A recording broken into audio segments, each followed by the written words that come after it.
Mesdames, Messieurs, merci de nous suivre. L'émission Libre Opinion présentée. Nous sommes à l'est de la République démocratique du Congo. Libre Opinion de Blaise Passabossé. Aujourd'hui, nous allons revenir sur le mandat de la force de l'EAC. Cette force est présente au Nord Kivu. D'abord venue pour combattre le rebelle Dian 23.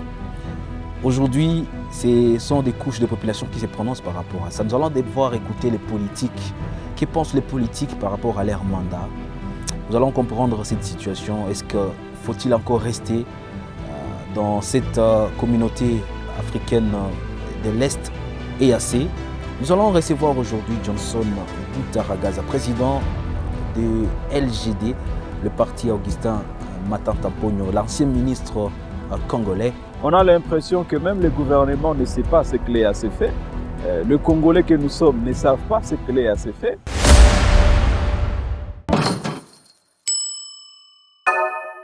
Messieurs Johnson et Chara Boutaragaza, bonjour. Bonjour. Et bienvenue dans l'émission Libre Opinion. Merci. Alors, nous allons comprendre avec vous ces mandats de la force de l'EAC. D'abord, aujourd'hui, comment vous analysez leur présence? Déjà, un calendrier publié, ils vont occuper certaines zones abandonnées par le rebelle Dian 23. Comment vous avez d'abord accueilli cette nouvelle et comment vous analysez leur présence sur les sols de la province du Nord Kivu? Bon, leur présence, nous considérons ça comme une présence de militaires étrangers de trop, parce qu'après avoir passé plus de 20 ans avec les casques bleus au sein de la MONUSCO, venus de plus de 15 pays, et que quand on peut encore y ajouter d'autres armées régionales venues de plus de 5 pays, bon, nous trouvons que ça devient maintenant des forces de trop. D'abord, ça c'est de un. De deux, c'est que nous pensons que l'EAC, c'est comme un cheval de Troie. Le cheval de Troie, on se rappelle bien de la mythologie grecque, un roi qui passait à avoir un cadeau, pouvant également le féliciter des batailles qu'il a remportées. Et pourtant, ce cadeau-là, c'était sous forme de cheval. Et dans ce cheval-là, il y avait des militaires qui avaient d'intentions autres que ce que le roi pensait. Et que voilà comment Athènes était prise en otage par ces militaires-là qui étaient dans ce cheval. Le cheval de Troie, c'est carrément la forme de l'EAC aujourd'hui parce qu'on a l'impression que même le gouvernement ne sait pas ce que l'EAC fait. Les Congolais que nous sommes ne savent pas ce que l'EAC fait.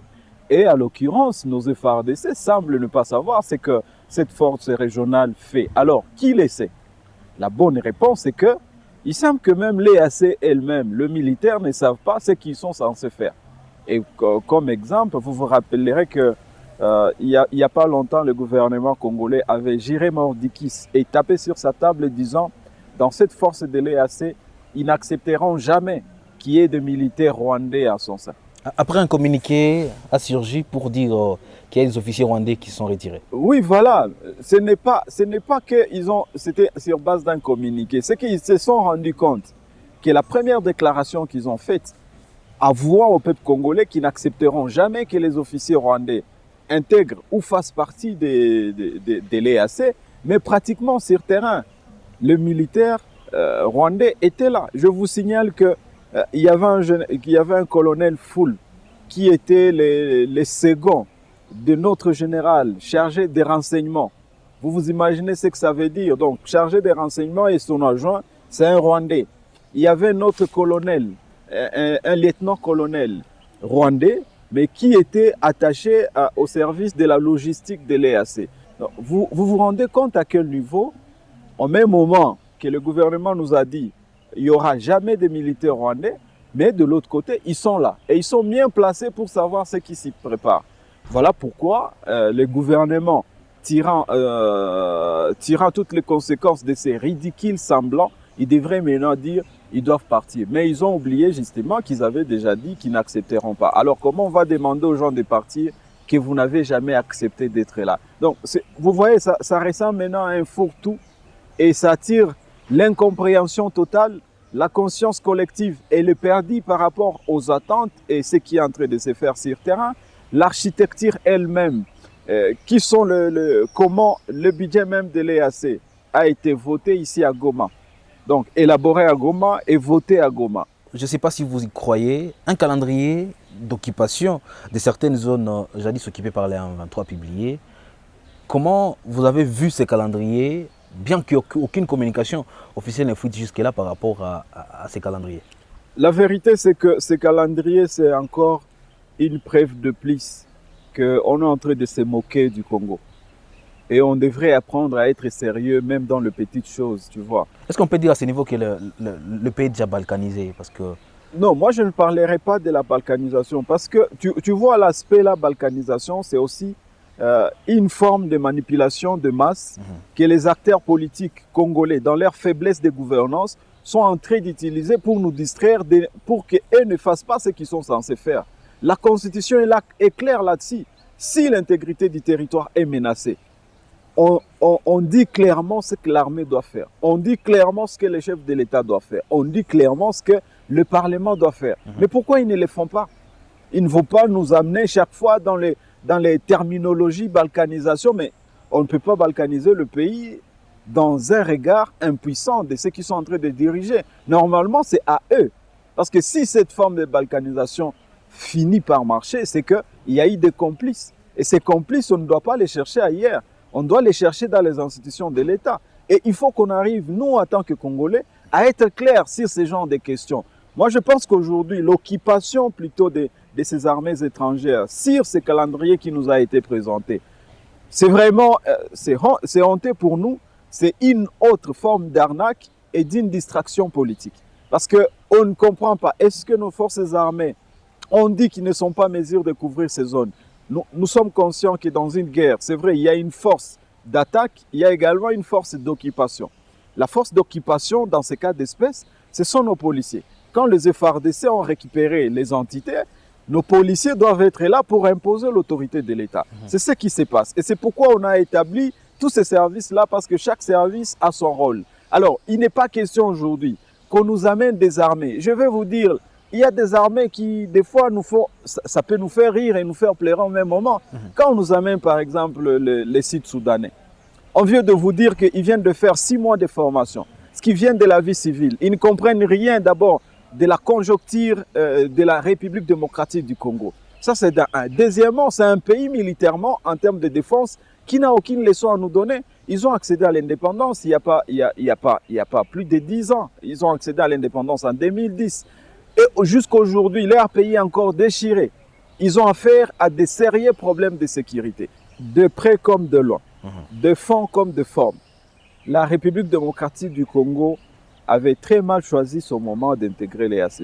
Qu'est-ce que le LGD, Nord Kivu, parce que c'est vous qui vivez la situation de près, quelle proposition vous donnez? La première proposition que nous avons donnée, la première proposition a été donnée par le président national lors de son point de presse à Kinshasa, le sénateur Matata. Il a dit, nous avons d'abord l'obligation d'organiser notre armée comme il le faut. C'est cette armée-là, à l'époque de Matata, qui a bâti le M23 avec le colonel Mamadou Ndala. Parce que cette armée a été bien organisée à cet état-là. Parce que cette armée a été équipée. Et cette armée avait un commandant en chef à l'époque. Aujourd'hui, le commandant en chef, c'est le président de la République. On doit donner tout le nécessaire à cette armée. Organiser cette armée, parce que le président ne nous dira pas tous les jours que voilà l'armée pénétrée, infiltrée. Non, non. Parce que parmi ces missions, c'est également assainir l'armée et garder le meilleur d'entre nous. Ça, c'est le premier élément, ce qui doit se faire aujourd'hui, que ce soit le politique, opposition, majorité, les Congolais en général. On doit faire confiance à notre armée et qu'on pousse ceux qui gouvernent le pays à doter cette armée tout ce qu'il lui faut pour mener cette bataille. On ne veut pas encore de militaires de trop dans cette région. Nous en avons tellement souffert. Nous voulons que ces gens-là rentrent chez eux. Et qu'après, on se retire calmement de l'EAC et qu'on pourra choisir, si on veut, on peut même rester sans être dans l'EAC. Parce que pour nous, c'est une écurie également des présidents qui savent pour quel jeu ils sont en train de jouer, pour l'intérêt de leur pays et non pas pour notre pays. Tous les communiqués des sommets de l'EAC, nulle part, ils ont reconnu que nous sommes attaqués par le Rwanda. Même quand le président l'a dit, nulle part ça ressort dans le communiqué. On ne veut pas ce genre d'hypocrisie. Nous ne méritons pas d'avoir des dirigeants qui sont faibles. Nous avons besoin plutôt d'avoir des institutions fortes et des hommes forts. C'est comme ça qu'on sera en mesure, chaque fois qu'une menace est à la porte, il y a des mesures préventives. On ne doit pas être un peuple qui réagit toujours aux tensions.